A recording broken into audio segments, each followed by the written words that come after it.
Jadi mereka tuh guys ya, jadi gini nih, jadi taktik mereka tuh ya, cari celah sebagus mungkin. Jadi pas momen jungle-nya lagi ngebuff, atau jungle-nya lagi ke bawah, atau jungle-nya lagi kemana, nggak kelihatan. Itu kayak coba-coba dicari-cari celahnya gitu loh.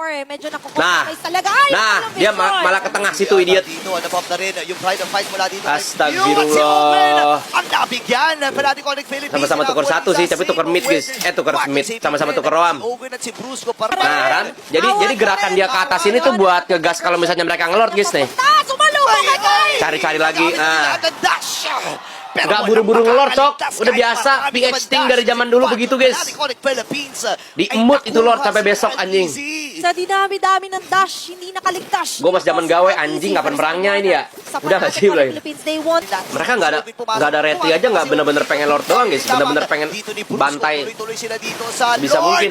Nah digas ini. Diversion play, four-man diversion play, ladies and gentlemen, at si Open.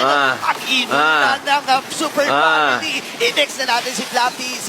Ngayon si Kiko ay lumalayo din. Double kill para sa kanya. At inalaban ito ng palatas para sa AB friend.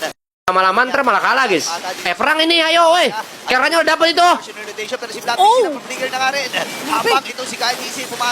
Wah diciu-ciu Nathan jing. Main ke Nathan lah. Midnya.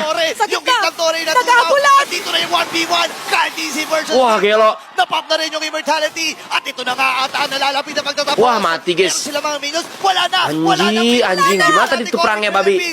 Pero tuloy-tuloy at kompleto yung top mid and bottom. Kompleto. Ilalaban na to ng Falcons AB Bren. Pero hindi kakayanin ang lakas